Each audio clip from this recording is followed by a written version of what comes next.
Shalom, salam berkat dari kami untuk pendengar sekalian. Saat ini pendengar akan diberkati dengan program Hari Ini Harinya Tuhan bagian yang ke-8. Sebuah program rohani tentang doktrin Alkitab yang menolong kita untuk semakin tertanam dalam kebenaran firman dan bertumbuh dalam kemuliaan. Bersama hambanya, Pendeta Gilbert Lumwendong, STH. Banyak orang merasa doktrin Alkitab sebagai sesuatu yang membingungkan. Tetapi tahukah saudara bahwa doktrin Alkitab intinya adalah memahami Alkitab dengan benar, dengan pemahaman yang sistematis, sehingga kita terus dapat tertanam di dalam kebenaran firman, sehingga kita terus bertumbuh di dalam kemuliaan Allah. Buka hati saudara sekalian untuk menerima berkat-berkat firman-Nya hari ini. Saya pernah dengar istilah begini, orang bilang, sudahlah kalau kita sudah jadi orang Kristen, kalau kita sudah jadi orang gereja, sudahlah jangan urus-urus politik lagi. Urusan politik udahlah biar aja orang-orang politik. Kita sih anak-anak Tuhan, ya udahlah urusin pekerjaan Tuhan aja, urusin gereja saja. Saudaraku yang kasih dalam Tuhan, kalimat ini menarik untuk kita bahas. Karena apa? Karena sampai hari ini masih tetap ada banyak orang yang berprinsip seperti itu. Gereja dan politik, orang percaya dan pemerintah itu adalah dua hal yang berbeda. Bahkan dapat dikatakan bahwa ini dua hal yang bertentangan. Kelihatannya gereja itu hambatan buat pemerintah, dan pemerintah itu juga seringkali dianggap sebagai hambatan dari gereja. Tetapi tahukah saudara bahwa sebetulnya kedua hal itu memang sangat tidak bisa dipisahkan. Kenapa? Karena sebagai gereja yang mengabarkan kebenaran, sebagai gereja yang membawa terang, seharusnya juga membawa terang di tengah-tengah kepemerintahan. Dan juga kita harus sadari, seharusnya sebagai pemerintah kita memberi kesempatan kepada gereja untuk bertumbuh dan berkembang. Karena di dalam gereja orang diajar untuk tunduk pada pemerintah, orang diajar untuk takut akan Tuhan, untuk meninggalkan kejahatan, saudara-saudara. Tetapi apa yang terjadi? Seringkali hari-hari ini gereja justru dibakar, gereja justru ditutup, izin bangun gereja justru dipersulit. Kenapa? Karena dianggap gereja sebagai ancaman. Saudara yang kasih dalam Tuhan, kalau gereja sudah dianggap sebagai ancaman, maka saudaraku yang kasih dalam Tuhan, dunia ini adalah dunia yang mulai sangat terbalik. Kenapa? Karena sebetulnya gereja dan pemerintah adalah mitra yang tidak bisa dipisahkan.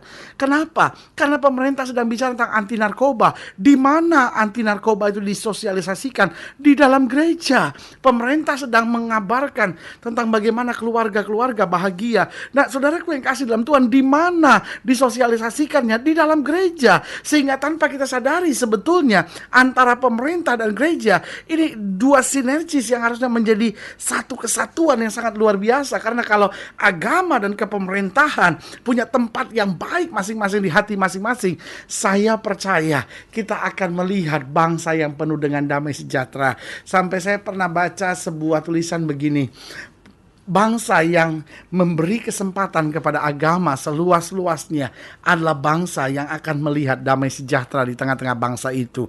Nah, saudaraku yang kasih dalam Tuhan, saya percaya sudah saatnya orang percaya jadi berkat di tengah-tengah bangsa. Dan kita berdoa sehingga bangsa kita menjadi bangsa yang membuka pintunya bagi orang-orang percaya. Haleluya. Selamat datang dalam program kita hari ini, Harinya Tuhan. Sebuah program rohani yang mengingatkan kepada kita betapa pentingnya kita menjadikan firman Tuhan sebagai dasar keseharian hidup kita. Karena selama kita jadikan firman Tuhan dasar keseharian hidup kita, maka langkah-langkah kita adalah langkah-langkah yang penuh dengan kepastian. Haleluya. Dan di program ini kita sedang bicara tentang orang percaya dan pemerintah. Nah, saya percaya setiap orang percaya adalah bagian dari sebuah bangsa. Nah, sebagai bagian dari sebuah bangsa, kita dipanggil juga untuk menjadi berkat. Makanya Alkitab berkata, doakanlah kota di mana engkau tinggal dan usahakanlah kesejahteraan kota itu. Nah, saudaraku yang kasih dalam Tuhan, saya percaya bahwa setiap orang percaya punya peran yang sangat penting di bangsa dan negaranya. Untuk apa? Untuk mengusahakan kesejahteraan, untuk membawa damai sejahtera. Saya tidak percaya kalau ada anak-anak Tuhan yang menjadi sumber masalah di tempat di mana dia tinggal. Karena seharusnya orang percaya bawa damai, bawa terang, bawa sukacita. Haleluya. Roma pasal 13 ayat yang pertama sampai ayat yang ke-7 itu pokok bahasan kita dalam program kita ini. Roma pasal 13 ayat 1 sampai 7. Tiap-tiap orang harus takluk kepada pemerintah yang di atasnya, sebab tidak ada pemerintah yang tidak berasal dari Allah, dan pemerintah-pemerintah yang ada ditetapkan oleh Allah. Sebab itu barang siapa melawan pemerintah, ia melawan ketetapan Allah. Dan siapa yang melakukannya akan mendatangkan hukuman atas dirinya. Sebab jika seorang berbuat baik, ia tidak usah takut kepada pemerintah, hanya jika ia berbuat jahat. Maukah kamu hidup tanpa takut terhadap pemerintah? Perbuatlah apa yang baik dan kamu akan beroleh pujian daripadanya. Karena pemerintah adalah hamba Allah untuk kebaikanmu.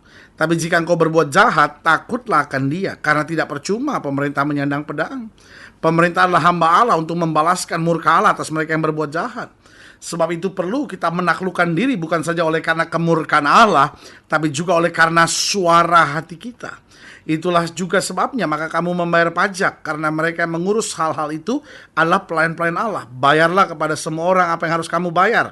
Pajak kepada orang yang berhak menerima pajak, cukai kepada orang-orang yang berhak menerima cukai, rasa takut kepada orang yang berhak menerima rasa takut, dan hormat kepada orang yang berhak menerima hormat. Nah, saudaraku yang kekasih dalam Tuhan, dalam ayat-ayat bacaan ini kita dapat pelajari bahwa orang percaya sebetulnya dimanapun seharusnya menjadi berkat, menjadi terang, menjadi garam, menjadi saksi. Nah, juga dalam hubungan dengan pemerintah, hubungan dengan bangsa dan negara. Nah, tapi pertanyaannya seringkali kita memandang negara itu sebagai bagian dari, oh itu kafir kali, itu bukan dari Tuhan kali, oh itu bangsa yang terkutuk. Nah, saudaraku yang kasih dalam Tuhan, apa sebetulnya orang percaya dapat kerjakan bagi bangsanya, bagi negaranya, bagi pemerintah? Yang pertama saya pelajari bagaimana supaya orang percaya menjadi terang untuk mengusahakan kota, mengusahakan negeri, mengusahakan damai sejahtera di bangsa, di negeri di mana dia tinggal.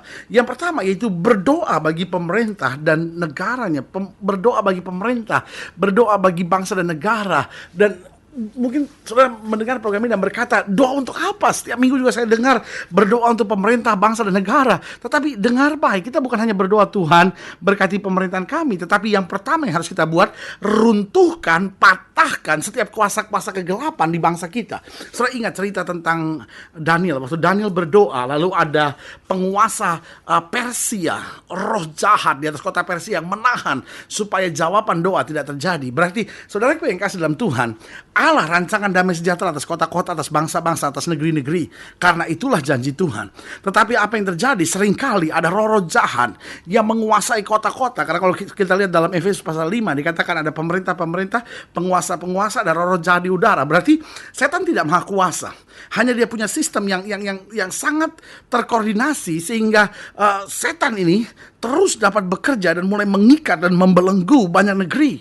Sehingga kita lihat ada negara-negara tertentu yang penuh dengan orang-orang yang hidup dengan percabulan. Ada negeri-negeri tertentu di mana orang hidup dengan minum mabuk, hidup dengan judi, hidup dengan kekerasan, kekasaran. Ada daerah-daerah tertentu di mana orang kalau marah sedikit bunuh orang lain. Nah, itu berarti ada roh jahat atas kota, ada roh jahat atas satu negeri yang menguasai negeri itu, yang mengarahkan negeri itu untuk menjauh dari Tuhan dan hidup dalam dosa. Nah, saudaraku yang kasih dalam Tuhan, waktu kita berdoa untuk bangsa dan negara kita berdoa untuk pemerintah-pemerintah kita, maka yang pertama yang harus kita patahkan setiap penguasa-penguasa roh-roh jahat di udara atas negeri kita, atas bangsa kita, atas kota kita. Kita patahkan dalam nama Yesus, kita runtuhkan kuasanya. Kita patahkan karena Alkitab berkata, apa yang kamu ucapkan di bumi, apa yang kamu ikat di bumi akan terikat di sorga, apa yang kamu lepaskan di bumi akan terlepas di sorga. Apa yang kamu ucapkan jika tidak dengan bimbang tapi percaya, itu yang akan terjadi.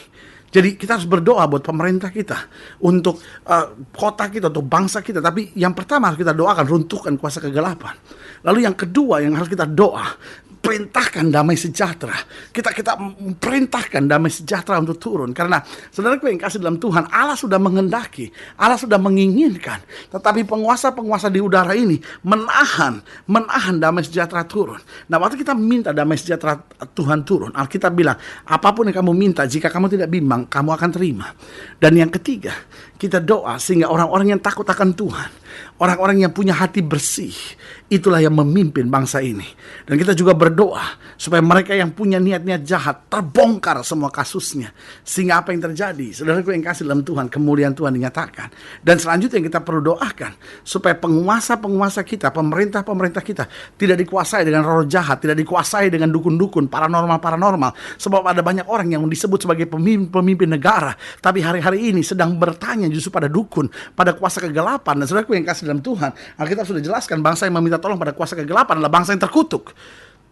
Tidak boleh pemimpin-pemimpin negeri pergi ke dukun-dukun paranormal, sembahyang di kuburan-kuburan untuk meminta wangsit, untuk meminta berkat dan segala sesuatunya. Karena kita bangsa Indonesia hanya percaya kita hanya punya satu Tuhan.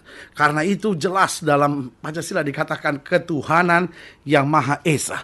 Kita percaya bahwa Allah kita satu, Allah kita hidup, Allah kita berkuasa, dan Allah itu menjadi sama dengan manusia di dalam Kristus Yesus Tuhan dan Juru Selamat kita. Haleluya. Yang kedua, bagaimana sikap orang percaya terhadap pemerintah? Yaitu menghormati, tidak melawan, tidak menghancurkan dengan tindak-tindakannya. Jangan buat tindakan-tindakan anarkis. Kalau saudara menyebut diri saudara anak Tuhan, lalu saudara korupsi, saudaraku yang kasih dalam Tuhan, engkau hanya orang munafik. Kalau engkau sebut dirimu anak Tuhan, lalu engkau hidup dengan cara-cara yang salah untuk bangsa ini, saudaraku yang kasih dalam Tuhan, keimananmu itu sangat diragukan. Karena seorang yang menyebut dirinya anak Tuhan, maka otomatis dia jadi berkat buat bangsanya. Haleluya. Dan yang ketiga, yang terakhir, apa sikap orang percaya terhadap pemerintah? Yang ketiga, bekerja keras agar sebanyak mungkin orang berubah dan menjadi percaya. Bekerja keras artinya dalam tugas kita kesehari-harian kita bekerja keras. Tapi bukan hanya itu, kita juga menjadi saksi Tuhan. Kita menjadi terang Kristus. Kita menjadi garam sehingga lewat hidup kita, haleluya, banyak orang diubahkan, banyak orang percaya, banyak orang menjadikan Kristus sebagai Tuhan dan Rajanya. Kenapa? Karena dia melihat sikap kita. Dan saudaraku yang kasih dalam Tuhan, di mana Kristus diizinkan untuk bertahta, berkuasa, maka saudaraku yang kasih dalam Tuhan, dialah Raja damai yang selalu membawa damai sejahtera. Jangan pernah berpikir negatif tentang pemerintah kita. Jangan pernah menyerang dengan tindakan-tindakan negatif. Jangan pernah bicara hal-hal yang jahat tentang kepemerintahan kita. Tapi mulai ucapkan berkat, mulai ucapkan damai sejahtera. Karena di dalam Kristus kita lebih daripada orang-orang yang menang. Haleluya. Saudara yang kasih dalam Tuhan, jika saudara ingin dilayani lebih jauh, hubungi kami melalui telepon, hubungi kami melalui surat, kunjungi website kami. Karena kami ada untuk membawa Bapak Ibu Saudara senantiasa lebih dekat pada Tuhan dan mengalami kasih kuasa mujizat yang luar biasa. Haleluya. Melalui program ini juga secara khusus saya mau berdoa untuk setiap saudara yang sakit, setiap saudara yang berbeban berat, setiap saudara yang ingin didoakan secara khusus, boleh taruh tangan kanan saudara di dada dan kita doa. Bapa, dalam nama Yesus, hamba doa buat yang sakit, hamba doa buat yang berbeban berat, hamba doa untuk setiap mereka yang menghadapi masa-masa sukar. Hamba berdoa di dalam nama Yesus, Tuhan jamah, Tuhan pulihkan, Tuhan bangkitkan iman kami, bawa kami masuk dalam kemuliaan-Mu untuk melihat kuasa-Mu yang luar biasa. Tuhan, jadikan kami orang percaya di bangsa ini menjadi orang percaya yang membawa damai, menjadi orang percaya yang berdoa, dan menjadi orang percaya yang senantiasa mendatangkan kasih dan anugerah Tuhan. Terima kasih Bapa, terima kasih Bapa. Di dalam nama Yesus kami berdoa. Haleluya. Amin. Saudara gue yang kasih dalam Tuhan, kita sudah berdoa. Ingat, Allah tidak pernah lalai menepati janjinya. Inilah saatnya untuk kita bangkit bersemangat dan bersukacita, karena kita tahu hanya orang-orang yang berharap dan mengandalkan Tuhan yang akan senantiasa melihat kemuliaan Tuhan dinyatakan. Doa saya menyertai saudara. Sampai berjumpa pada program berikut, dan jangan lupa jadikan hari ini harinya Tuhan. Haleluya.